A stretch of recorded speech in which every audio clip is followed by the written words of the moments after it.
Deus dá uma direção para Noé e ele fala: filho, prepara uma arca. Quando Deus pede para Noé fazer isso, não existia chuva ainda. Então Deus está dando uma direção para que Noé faça algo que não faz sentido, num tempo que não faz sentido. Você está comigo? Você pegou?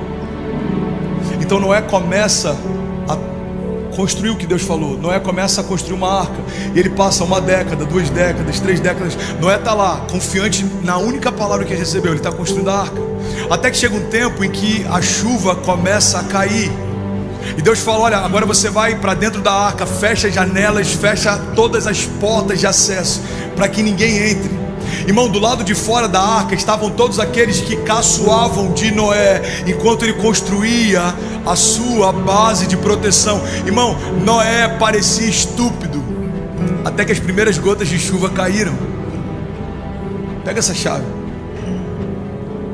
Não dá para começar a construir a arca depois que as primeiras gotas de chuva começaram a cair.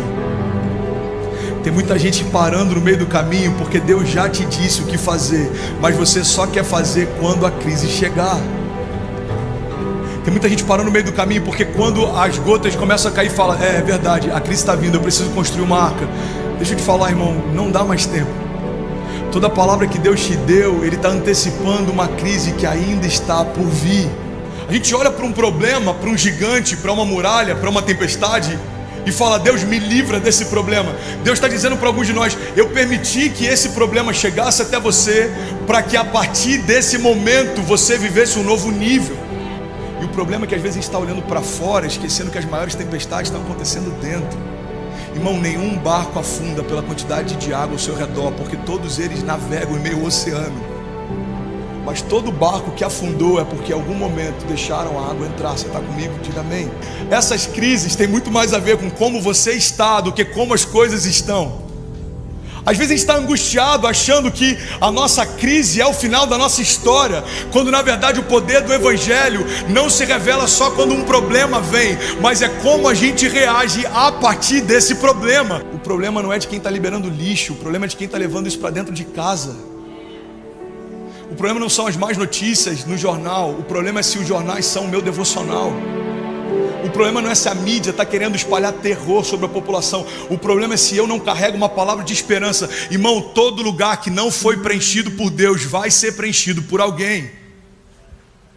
Então, se eu não estou sendo preenchido de palavras de esperança, de fé, de vida, a primeira má notícia vai encontrar espaço dentro de mim.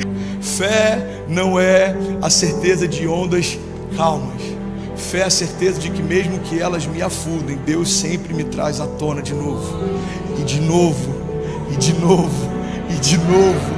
E esse é o poder do testemunho, porque em algum momento alguém vai afundar do teu lado e você vai falar: ei, irmão, fique em paz, eu já tive onde você está. Sabe qual que é o poder do Evangelho? Não é a gente apontar o erro do outro, mas a gente liberar o destino sobre o outro. Eu sei o que você está passando, mas eu quero trazer você para aquilo que eu estou vivendo. Irmão, Evangelho nada mais é do que impulso. É você pegar alguém que está lá embaixo e trazer para a mesma altura que você está. Não tem vergonha em recomeçar, irmão. A vergonha é olhar para o meu problema mais do que a minha promessa. A vergonha é esquecer que dentro de mim existe a própria vida de Deus. Irmão, não tem vergonha em passar por dificuldades, mas você não pode parar em meio a elas. É normal, porque a fé, ela precisa ser falada se a gente espera que ela também seja vivida. Quantas vezes a gente vê Jesus perguntando para alguns homens: ei, o que você quer? Porque na verdade ele queria ouvir daquele homem: o que você crê? O que você quer? O que queres que eu te faça? Jesus, eu quero voltar a enxergar. Então seja feito conforme a sua fé. O que você quer? Jesus, eu quero poder ser livre dessa lepra e voltar para minha família. Então seja feito conforme a sua fé. A questão não é se Jesus tem proporcionado encontros. A questão é se a gente está dizendo para Ele o que a gente precisa quando esse encontro acontece. Deus é poderoso para fazer infinitamente mais do que tudo aquilo que pedimos ou pensamos, segundo o seu poder que em nós atua. Ele sempre faz mais do que esperamos. A verdade é que o Evangelho não tem a ver com diminuirmos as nossas expectativas. O Evangelho tem a ver com nós aumentarmos a nossa fé. A gente está o tempo inteiro tentando ressignificar o que Deus pode fazer, quando na verdade Deus quer elevar a nossa expectativa naquilo que Ele vai fazer. Às vezes a gente está se eximindo da nossa responsabilidade, acreditando que alguém pode fazer por mim aquilo que só eu posso fazer. O que eu quero te lembrar é que talvez hoje o que você entende como sendo um problema que vai te parar, eu declaro o nome de Jesus, irmão, pode ser um milagre que vai te mover. Depende de como você encara a sua tempestade. Se você parar de procurar quem é o culpado pelo problema, você vai começar a viver o teu próprio milagre.